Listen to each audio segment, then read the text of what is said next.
오늘은 팔복 세 번째 시간, 행복한 제자, 온유한 사람이란 제목으로 함께 말씀을 나누겠습니다.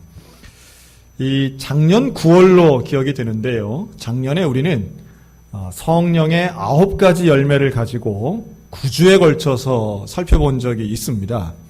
혹시 여러분 기억하시는 분들에겐 축복이 있고 생각은 나는데 기억이 안 나는 분들이 있을 겁니다. 그렇죠? 했다는 것 자체는 생각이 나는데 우리 한번 9가지를 1년 만에 우리 한번 다시 재현해 보도록 하겠습니다.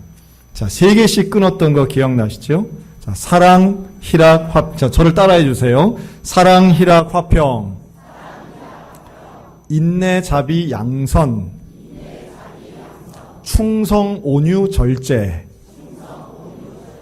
자, 한번 쭉 9개를 해보겠습니다. 시작. 사랑, 희락, 화평. 자비, 양선.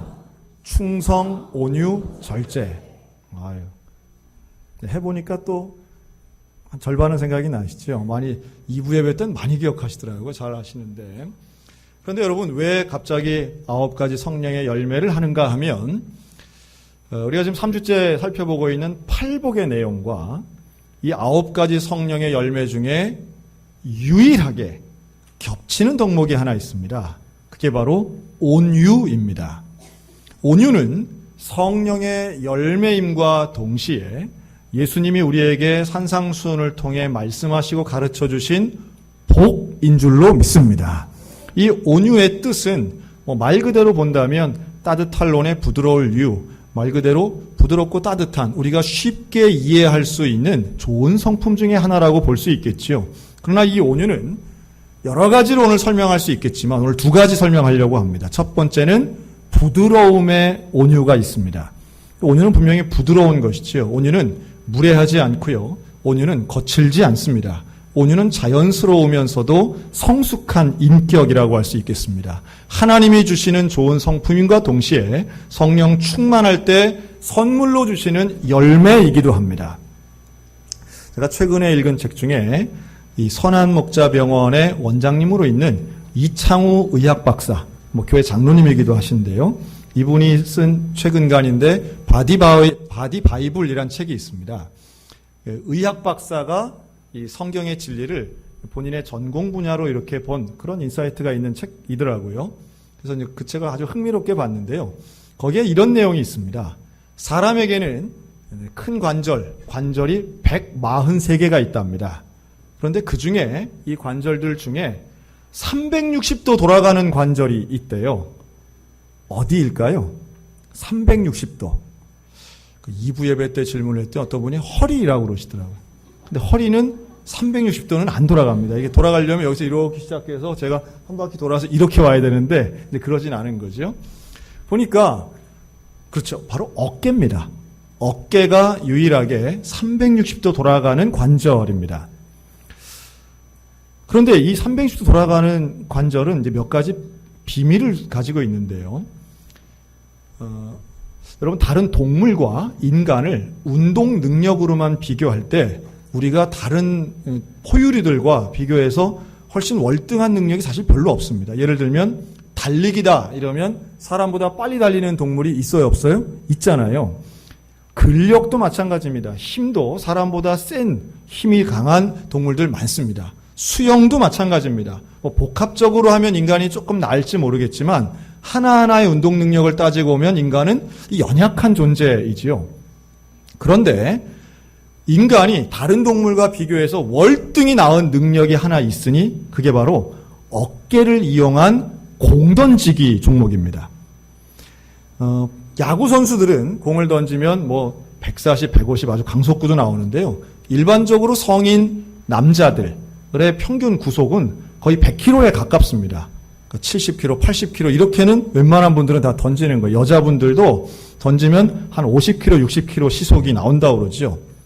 그런데 그렇게 빨리 공을 던질 수 있는 동물이 없다는 게 놀랍지 않습니까?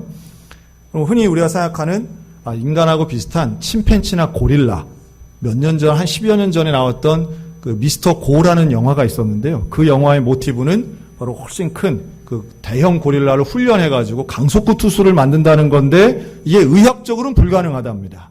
왜냐하면 이 공을 던지기 위해선 부드러운 어깨가 필수적인 요소고 또 이것을 던지는 자세와 팔다리의 균형이 맞아야만 강한 공을 던질 수 있는데 고릴라가 안 된다는 거예요. 뭐 이견이 있을 수 있겠지만 그 책에서는 그렇게 말을 하더라고요. 그러면서 하나님이 우리에게 어깨를 주셨다는 건 상당히 비밀스럽고 중요한 일인데 왜 이런 말 쓰지 않습니까? 사람이 좀 교만하다 그러면은 어디에 힘을 준대요? 어깨에 힘을 준답니다. 꼭 거기다가 주는 건 아닌데 아마도 자기를 드러낼 때 사람이 우쭐해 보이는 표정이 아마도 그렇게 느껴지는 것 같습니다. 또 이런 말도 있죠.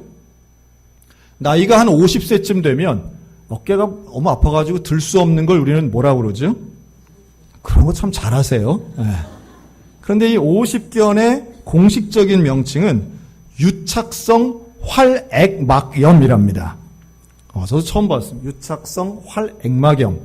근데 그런 말을 쓰지 않고 우리가 50견이라는 다른 단어를 쓰는 건 그만큼 많은 사람들이 보편적으로 아프고 아픔을 느낀다는 의미 아니겠습니까? 이 말은 뒤집어 보면 그만큼 어깨가 약하다는 거예요.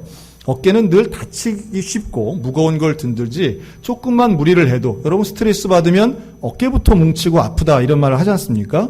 어깨는 상당히 약한 부분입니다. 그럼에도 불구하고 이것이 다른 어떤 짐승도 흉내낼 수 없는 강력함을 드러낼 수 있다면 부드러움 안에 강력한 하나님의 비밀, 하나님의 능력이 숨어있는 비유가 된다는 말씀이에요. 오늘 설교 끝나고 어깨만 기억 나오면 안 되는데요. 그러니까 부드러움이라고 하는 것, 온유를 설명하는 이야기입니다. 온유는 분명히 부드럽습니다. 부드러워 보입니다. 그러나 그 부드러움으로만 끝나는 게 아니라 그 이면에는 바로 하나님이 주시는 놀라운 능력이 있는데요. 그 능력이 무엇이냐가 중요합니다. 자, 오늘 말씀해 보면 온유한 사람이 복을 받는데 무슨 복을 받는답니까? 땅을 기업으로 받는답니다. 사랑하는 성도 여러분, 땅을 많이 기업으로 받으시기를 주님의 이름으로 축복합니다. 네, 부동산들 좋아하시잖아요. 이 말씀은 세번역에서는 땅을 차지한다라고도 합니다. 말 그대로 땅을 갖는 거예요. 땅을 소유하고 다스리는 거예요. 우리 모두에겐 상당히 중요한 의미가 있는데 그런데 온유한 사람이 땅을 기업으로 받는다? 이게 어떻게 연결되겠습니까? 온유하다는 의미는 우리가 이해하기 쉬운데 땅을 기업으로 받는다는 것은 사실 조금 어렵습니다. 조금 더 나가 볼까요? 성경에 나오는 온유한 사람들이 있습니다. 대표적으로는 모세가 그렇습니다. 성경에서는 이렇게 말합니다. 지면에 있는 그 누구보다도 모세가 가장 온유하다. 온유함이 가장 크다. 그런데 그 온유한 모세는 과연 땅을 받았나요? 땅을 차지했나요? 그가 광야 40년 세월 고생하고 가나안 땅을 목전에 두고 그는 가나안 땅 들어가 보지도 못한 사람입니다. 가나안의 땅을 단 한 평도 소유하지 못했는데 성경은 우리에게 온유한 사람은 땅을 기업으로 받는다고 말씀합니다. 예수님도 마찬가지입니다. 예수님이 온유하신 분인데 예수님은 자기 소유의 땅이 없으셨던 분입니다. 그럼 이걸 어떻게 이해해야 되나요? 땅을 갖는다, 땅을 기업으로 받는다. 하나님이 땅을 주셨다는 의미겠지요? 그리고 그 땅을 소유했다는 의미일 겁니다. 그런데 그것이 오늘 온유한 사람에게는 왜 땅을 주시는가? 왜 땅을 기업으로 주시는가라고 하면 온유한 사람의 이면에 있는 바로 그 능력 때문입니다. 그 능력은 세상을 변화시키는 능력인 줄로 믿으시기 바랍니다. 온유한 사람에게 주신 그 부드러움 이면에 있는 놀라운 능력은 사람을 변화시키고 세상을 변화시키고 환경을 바꾸는 능력이 있어요. 이솝우화에 이런 말이 있습니다. 햇님과 바람, 해와 바람이 이제 내기를 합니다. 무슨 내기를 하냐 하면 저 지나가는 나그네에 외투를 벗기는 내기를 합니다. 먼저 바람이 시도하죠. 센 바람을 부는데 그 나그네가 외투를 벗어요, 안 벗어요? 안 벗고 꽉 붙잡습니다. 꽉 붙잡고 갑니다. 그런데 반면 따뜻한 햇빛이 그 나그네를 비치니까 이 사람 벗으란 말 안 해도 스스로 알아서 더워서 벗더라는 거죠. 강하고 힘있고 센 것이 나쁜 건 아니지만 그것만 가지고 세상이 변화된다고 생각하면 오해라고 하는 겁니다. 세상을 변화시키고 특별히 사람을 변화시키는 것에는 강력한 외부적 힘보다 스스로 깨닫게 하는 온유함의 역사, 이 부드러움이 주는 은혜가 분명히 있는데 그것이 오늘 우리 사회와 이 나라와 우리의 가정 가운데 임하는 복이 있으시기를 주님의 이름으로 축원합니다. 많은 사람들이 옳은 것에 대해 이야기합니다. 정의라고 하죠. 정의를 외치는 데는 뭐 인터넷도 또 광장도 요즘은 뭐 어디 광화문에도 많은 사람들이 나와서 옳은 것이라고 생각하는 걸 외칩니다. 잘못된 것을 고발합니다. 필요하지요. 민주주의 사회에서 이것은 당연히 필요하고 할 수 있는 권리입니다. 개인적인 관계에도 마찬가지입니다. 내가 옳다고 생각하는 것, 정의라고 생각하는 것을 사람들에게 이야기하곤 합니다. 그런데 정말로 중요한 것은 공의를 이루기 위해선 뭔가 바뀌어져야 되는데 변화시켜야 되는데 그러기 위해서는 무례하면 안 된다는 거예요. 무례한 정의는 생각보다 연약할 수 있습니다. 사람들에게 잘 통하지 않아요. 제가 생각하는 온유함의 부드러움에는 반드시 필수적인 게 있어야 되는데 그건 바로 예의로움입니다. 예의로움이 있어야 됩니다. 하나님의 진리, 하나님의 방법은 결코 무례할 수 없다라고 하는 거예요. 옳은 이야기를 하고 있는데 그 이야기가 잘 안 들려요. 왜 안 들립니까? 말하는 사람의 말투와 눈빛과 태도와 일상이 사실은 그 주장하는 것과 일치하지 않거나 나를 향해서 하는 태도가 불손할 때 사람은 그 말을 잘 듣지 않습니다. 그래서 이런 표현까지 씁니다. 무례한 전도. 여러분, 전도가 무례할 수 있겠어요? 그런데 그렇게 느껴진다는 거예요. 생명을 구원하는 복음의 메시지가 어떤 사람들에게는 무례하게 들려서, 즉 내용보다 형식과 태도를 문제 삼아 그 진리의 복음을 받아들이지 않는 사람들도 참 많다는 겁니다. 뭐 어디 진보니 보수니 이야기를 해도 결국엔 그 사람이 어떤 말을 하는지 잘 안 듣습니다. 왜 안 듣습니까? 상대방을 신뢰하지 않고 상대방의 태도를 문제 삼기 때문이다 하는 경우도 많은 거죠. 오늘 우리들에게 온유가 필요한 중요한 이유는 하나님의 뜻, 하나님의 나라가 이 땅에 임하게 하기 위해서는 사람들을 변화시키고 사회를 변화시킬 때 그 온유함의 방법을 가지고 나아갈 때 참된 하나님의 나라가 이 땅에 임할 줄로 믿습니다. 자, 그 온유함의 방법을 가장 우리에게 잘 보여주시는 분이 바로 예수 그리스도입니다. 온유함이 이루어진 곳, 그곳이 바로 십자가라고 하는 거예요. 예수님은 군대를 이끌고 와서 이 땅을 구원시키신 것이 아니라 십자가에 달려 돌아가심으로 내가 먼저 희생하고 내가 먼저 양보하고 내 것을 내어놓음으로 인류를 구원하신 분, 그 예수 그리스도야말로 십자가 구속의 사건이야말로 가장 위대한 온유의 복의 장소인 줄로 믿으시기 바랍니다. 우리 그 방법을 가져야 되는 거예요. 그 모습이 취해져야 되는 거예요. 그럴 때 기업으로 땅을 주신 하나님의 뜻이 온유한 사람을 통하여 이루어진다라고 하는 겁니다. 그리고 그런 사람을 하나님은 지금도 찾고 계시고 그 온유한 사람을 통하여 이 땅을 맡기시고 사명을 맡기신다라고 하는 거예요. 여러분, 그러기 위해서는 우리에게 있어서의 온유함은, 그 부드러운 온유는 또 하나 두 번째 특징인데요. 온유는 길들여져야 된다라고 하는 겁니다. 훈련되어진다라는 말과 같아요. 제가 오늘 어깨 얘기했으니까 던지는 거 한 번만 더 말합니다. 여러분, 스포츠에 야구가 있지요? 그런데 야구 선수 중에 공 던지는 사람 투수라고 합니다. 그 투수 중에 1번, 가장 빠른 공을 던지는 사람, 2번, 자기가 원하는 곳에 공을 던질 수 있는 사람. 1번과 2번 중에 어떤 투수가 더 좋은 투수라고 평가받을까요? 당연히 2번입니다. 빠른 공은 중요하지만 빠른데 소위 말해 제구가 되지 않으면, 컨트롤되지 않으면 그 힘은 쓸모없는 힘이 되어버리고 만다는 거예요. 똑같습니다. 하나님이 우리에게 주신 능력, 하나님이 우리에게 주신 은사, 이 모든 것이 결국은 조절될 때에 효과가 있는 것이다라는 거예요. 그 조절할 수 있는 능력을 키우는 게 바로 훈련받는 것입니다. 진돗개를 예로 들어볼까요? 여러분, 진돗개가 훌륭하고 좋은 명견이 되기 위해서는 강하게 물고 끝까지 무는 게 중요한 게 아니라 주인이 그만 물어, 멈춰 라고 할 때 멈출 수 있는 바로 그게 명견이 되는 것입니다. 자동차도 마찬가지죠. 빨리 가는 게 중요한 게 아니라 운전자가 서고 싶을 때 언제든지 쉽게 금방 서는 차가 좋은 차가라고 인정받듯이 우리에게는 조절할 수 있는 바로 그 능력이 무엇보다 중요한데 그게 바로 온유의 또 다른 본질입니다. 사람은 누구나 속에 분노도 있고 감정이 있습니다. 그런데 그 감정, 내 기분, 이것을 조절할 수 있는 사람은 정말 성숙한 인격자라고 말할 수 있을 거예요. 온유는 바로 그런 성품을 말하는 겁니다. 온유는 내 안에 있는 내 기분을 내 마음대로, 그러니까 내가 화가 난다고 화내고 짜증난다고 짜증내고 이것이 아니라 화를 낼 때와 참을 때를 온전히 분별하여 그것을 조절할 수 있는 그 사람, 그게 바로 온유한 사람이 되는 거죠. 모세가 그랬죠. 십계명 돌판을 받아가지고 내려오는 감격적인 순간에 바로 백성들을 보니까 우상을 섬기는 거예요. 어떻게 합니까? 그 돌판을 그대로 내려쳐서 깨트려 버립니다.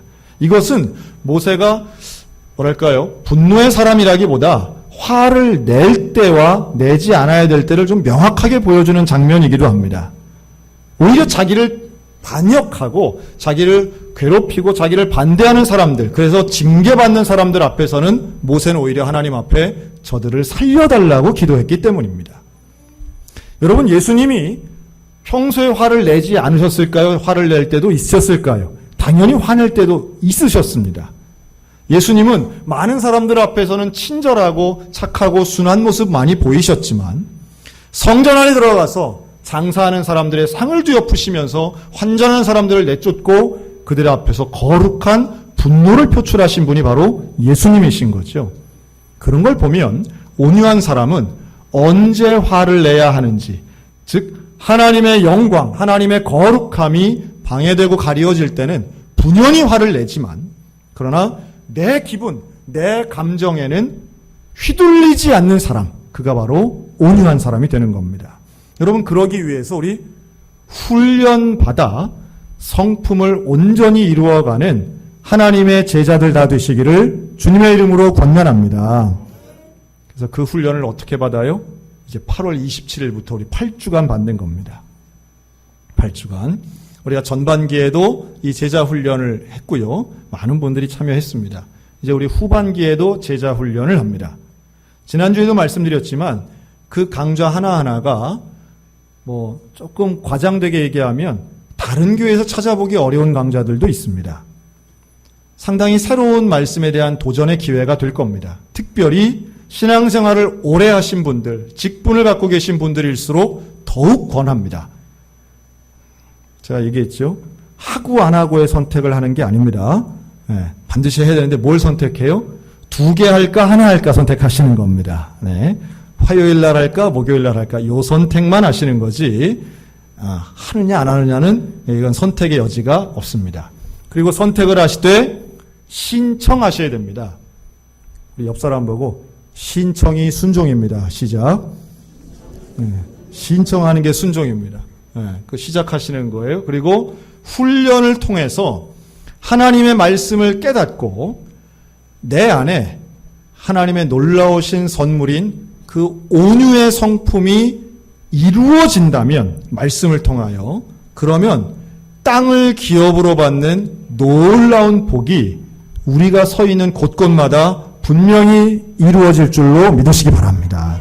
시편에 이런 말씀이 있어요. 37편 11절에 오직 온유한 자는 땅을 차지하며 풍부한 화평으로 즐기리로다. 그러니까 구약에도 나오는 말씀이에요. 땅을 차지한다는 것. 하나님이 땅을 누구에게 맡기시겠습니까? 온유한 사람에게 맡기신다는 거예요. 그 땅이 어떻게 이루어지고 그 땅에 하나님의 다스림이 임하게 하시기 위해서는 그 땅을 다스리는 사람, 사명을 부여받은 사람이 중요한데 하나님은 온유한 사람 쓰신다는 겁니다. 우리 모두가 온유한 사람 되어서 주신 사명 잘 감당했으면 좋겠습니다. 왜 그렇습니까? 온유한 사람에겐 변화시키는 능력이 있고 하나님의 마음이 있기 때문에 무엇이 옳고 그른가를 분별한 하나님의 마음이 있어서 아주 중요해요. 온유한 사람은 혼자만 행복하려 하지 않습니다. 온유한 사람은 이웃의 아픔을 공감합니다. 그래서 온유한 사람은 하나님의 사랑을 베풀며 삽니다. 그러니 하나님은 그 땅을 기업으로 주시는 거예요. 우리 한 사람 한 사람이 온유한 사람이 되면 내가 있는 그곳이 하나님의 나라 될 줄로 믿습니다. 내가 온유한 사람이 되면 복을 누리는데 우리의 가정이 하나님 나라가 임할 줄로 믿습니다. 내가 온유함으로 나의 직장에 하나님의 나라가 임하는 거예요. 왜요? 하나님이 그 땅을 주셨기 때문입니다. 그 땅을 기업으로 주셨으면 우리 대한민국 정말 좋은 나라 되고 행복한 나라 하기 위해서라도 우리 온유한 사람들 되시기를 주의 이름으로 권면합니다. 이번 주 중에 우리 소양교회 청년들이 강원도 평창군 진부면 거물리를 다녀왔습니다. 거문교회 벌써 몇 주째 말씀드렸죠. 이제 다 사역이 끝났습니다. 많은 분들이 이렇게 물어보세요. 목사님, 그 거문교회하고 우리 교회하고 무슨 상관이 있습니까? 그래서 제가 상관은 이런 거죠. 같은 성결교회고 같은 강원도에 있는 우리 형제교회입니다. 서로 돕고 사랑할 수 있는 거 할 수 있으면 많이 하는 게 좋겠죠. 그런데 저에게는 개인적인 인연도 좀 있어요. 2006년도입니다. 12년 전이죠. 2006년도에 이 강원도 지역에 집중호우가 내렸습니다. 그해 태풍도 많이 지나갔지만 집중호우로 강원도 지역에 큰 수해가 많이 났었어요. 제가 대구에 살 때인데 그때 강원도에 있는 수해 지역 기사를 신문을 통해 보고 알았습니다. 우리 성결신문에 난 거죠. 근데 그때의 수해 입은 교회로 신문에 나왔던 교회가 바로 그 거문교회였습니다. 제가 그걸 보고 우리 교회 장로님들이랑 이제 의논을 한 거예요. 이 교회를 한번 도우러 가면 어떻겠습니까? 그랬더니 청년들이 많이 가겠다고 그래가지고 한 30명 정도가 대구에서 출발해서 이 거문교회를 간 적이 있습니다. 출발할 때까지는 몰랐습니다. 대구에서 평창이 그렇게 먼지는 몰랐어요. 아침에 일찍 출발했는데 아무리 가도 나오질 않더라고요. 그리고 도착을 해보니까 집중호우로 다리가 끊어지고요. 또 도로가 유실돼서 차에서 내려서 한참 걸었던 기억도 납니다. 그리고 가서 봤을 때 그 거문교회가 아주 처참했어요. 다 떠내려가고 교회도 막 유실되고 부서지고 이랬습니다. 우리가 갔지만 열정은 있지만 집을 새로 지어줄 만한 능력은 없었기 때문에 거기에 있는 짐들을 치우고 또 교회뿐 아니라 교인들의 가정에도 많은 피해가 있어서 가서 농작물도 거두고 하여튼 하루 종일 일했던 기억이 납니다. 그리고 내려왔었는데요. 그게 12년 전에 있었던 일이에요. 그리고 이제 몇 달 후에 최근에 몇 달 전에 제 후배 목사님, 바로 그 거문교회에서 가까운 속사교회라고 있습니다. 그 속사교회 목사님이 저한테 연락을 해주셨어요. 목사님, 우리 동네에 그 산에 있는 거문교회가 있는데 그 교회가 산골교회답지 않게 어린이들이 있는데 그 어린이들을 가르칠 젊은 교사가 없어서 혹시 도와줄 만한 교회가 없나 찾는데 소양교회가 도와주실 수 있겠습니까? 그래서 그 거문교회 내가 가본 적이 있는 교회다. 그래서 알고 보니까 12년 전에 그 목사님이 지금도 계시는 거예요. 권영택 목사님입니다. 참고로 이 권영택 목사님 전임자가 누구냐 하면 이번에 춘천중앙성결교회 오신 장기덕 목사님이에요. 장기덕 목사님이 거기서 전도사 때 사역을 하셨던 교회인데 그 다음에 오신 이 권영택 목사님이 지금 18년째 여기 사역을 하고 계시는 거예요. 그래서 전화를 드렸죠. 그리고 우리 교회 전사님들이랑 의논하고 해서 가시겠다고 하겠다고 해서 우리 청년이 한번 갔으면 좋겠습니다. 이렇게 얘기를 했습니다. 그리고 지난 주일날 청년들은 먼저 갔고요. 화요일날 제가 장로님들하고 그 교회를 가서 방문했어요. 저도 12년 만에 그 교회를 가본 겁니다. 가서 깜짝 놀랐습니다. 교회가 얼마나 예쁘게 아름답게 그렇게 지어지고 리모델링이 돼서 왜 신앙생활 오래 하신 분들은 잘 알잖아요. 교회를 건물만 봐도 이 교회는 목사님이 혹은 교인들이 참 교회를 사랑하고 관리를 잘하는구나. 예배당이 교회는 아니라 할지라도 예배당만 봐도 그 교회 분위기를 알 수 있습니다. 그런 교회예요. 아주 예쁘고 누군가가 정말 마음과 열정을 다해서 교회를 돌보고 있구나가 마당부터 느껴지는 그런 교회였습니다. 그리고 들어가서 인사를 하고 우리 장로님들하고 교제를 하는데 목사님이 이런 말씀을 하시는 거예요. 장로님들에게 검은교회를 소개하면서 뭐라고 하느냐. 3번 그 말씀을 하셨는데 제가 이 교회를 떠나려고 여러 차례 노력했습니다. 한마디로 얘기하면 도망가려고 했다는 거예요. 18년 전이면 목사님 젊었겠지요? 아이들도 어렸을 겁니다. 그 어린아이들을 해 떨어지면 깜깜한 그 동네에서 문화적인 것도 교육적인 것도 많은 혜택을 줄 수 없는 그 지역에서 오랫동안 사역한다는 건 쉬운 일이 아닙니다. 그런데 떠나려고 마음을 먹고 그런 생각을 하고 있을 때인데 그때 수해가 난 거예요. 그래서 주민들도 많이 어렵고 했는데 전국에서 많은 분들이 오셔서 도와주시고 또 사랑을 베풀어 주셔서 오히려 그 어려웠던 위기의 순간이 더 목사님에겐 격려가 되고 교회를 새롭게 리모델링 할 수 있었다는 거죠. 또 두 번째로 그런 이젠 진짜 떠나야 되겠다라고 할 때에 그때 시작된 사역이 바로 지역 아동센터 사역을 이제 시작한 겁니다. 지역 아동센터는 뭐냐 하면 일종의 공부방 같은 겁니다. 많은 교회들이 이 사역을 하고 있고요. 또 뭐 도시나 지방이나 할 것 없이 지역 아동센터 상당히 많이 있습니다.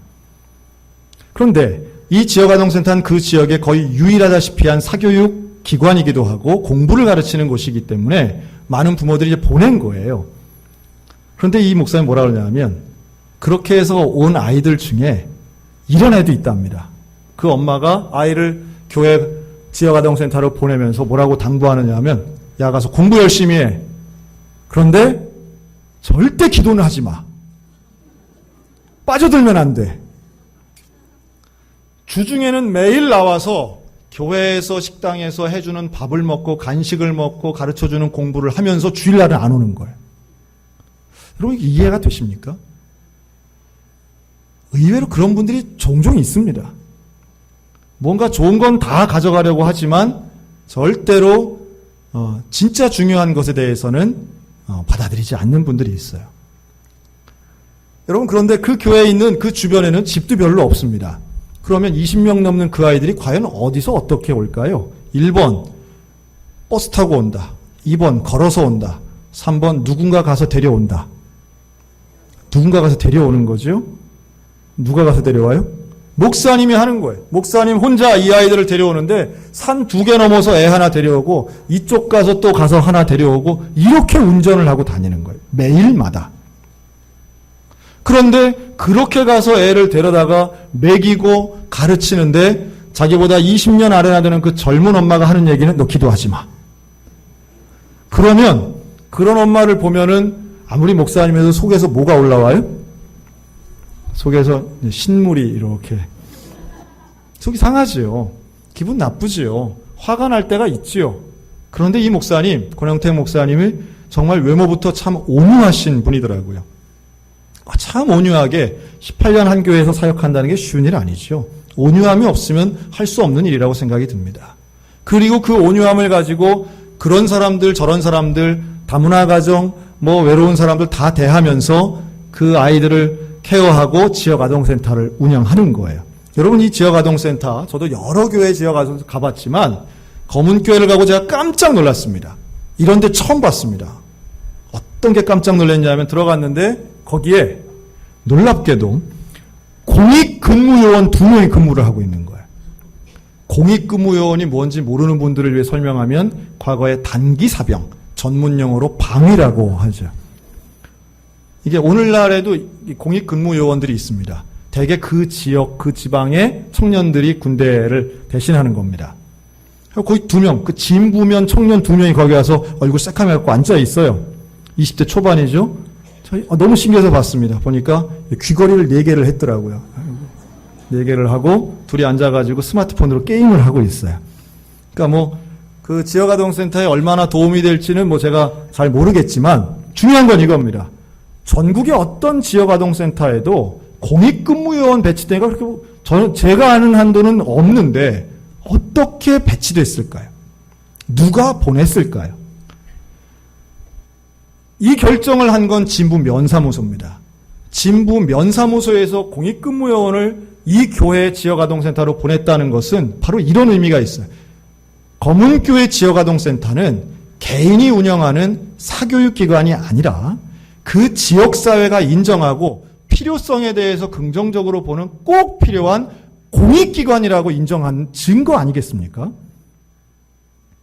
제가 그걸 보면서 목사님의 18년 사역을 제가 구체적으로 잘 모르지만 지역이 인정하고 있구나. 이 마을에서 인정하고 있구나. 진부면에서 이 교회를 보는 시각을 저는 그 파견된 공익근무요원을 보면서 느낄 수 있었어요.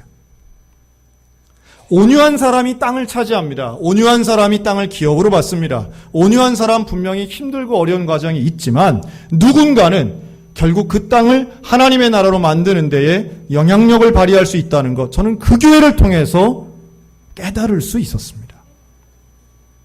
여러분, 하나님의 역사, 하나님의 말씀은 지금도 이루어지는 진행 중인 줄로 믿습니다. 참 감사한 건 우리 교회도 있어요. 우리 교회에서 검은교회 간다 그러니까 많은 분들이 관심을 갖고 헌금을 하셨습니다. 어떤 명예권사님은요, 기초생활 수급자세요. 우리 교회에서 가장 가난한 권사님이에요. 그런데 저를 찾아오셔가지고 교회에서 그러는, 이거 검은교회 가는데 우리 청년들 위해 써달라고 하는데 받아보니까 그게 한 달치 전액이더라고요. 생활비 전액을 정말 과부의 두랩돈으로 그걸 바치셔. 제가 그랬습니다. 권사님은 헌금 안 하셔도 되는데. 그런데 그것을 우리 청년들이 가져간 거예요. 또 어떤 집사님이 저를 찾아오셨어요. 저한테 이렇게 얘기합니다. 목사님, 제가 바로 그런 시골교회, 산골교회 출신입니다. 젊은 분이, 목사님, 이거 이번 성경학교 하는데 써주세요. 야, 제가 보면서요, 사실은 예산도 계획도 없던 갑자기 일어난 일임에도 불구하고 하나님이 일하시는 것, 하나님이 땅을 기업으로 주시는 그 현장은 멀리 있지 않더라고요. 우리 청년들이 그 돈을 가지고 가서 아이들에게 선물도 주고요. 단체 티셔츠도 맞추고요. 애들 데리고 그 비싼 워터파크도 가서 수영장 다 했습니다. 그리고 봉사하러 가가지고 그 교회에 헌금도 했습니다. 얼마나 감사한지 몰라요. 하나님이 우리에게 복을 주신다라고 할 때 온유한 사람을 찾으시는 그 약속은 하나님 앞에 순종하는 사람, 하나님의 마음을 경험하는 사람, 하나님과 동행하는 바로 그 사람, 내 기분, 내 감정이 아니라 하나님 앞에 순종하여 내 마음은 내려놓고 하나님을 높이시는 바로 그 사람을 통해 주님은 이 땅을 변화시키시는 줄로 믿습니다. 악한 영에 사로잡힌 이 땅을 하나님의 주권이 다스리시는 하나님의 나라가 되게 하기 위해서는 오늘도 이 시간도 온유한 사람 찾으시는 줄로 믿습니다. 우리 모두에게 온유한 사람 되어서 하나님 앞에 복받는 제자, 이 땅을 변화시키고 땅을 기업으로 받는 우리 모두가 다 되시기를 주님의 이름으로 축원합니다.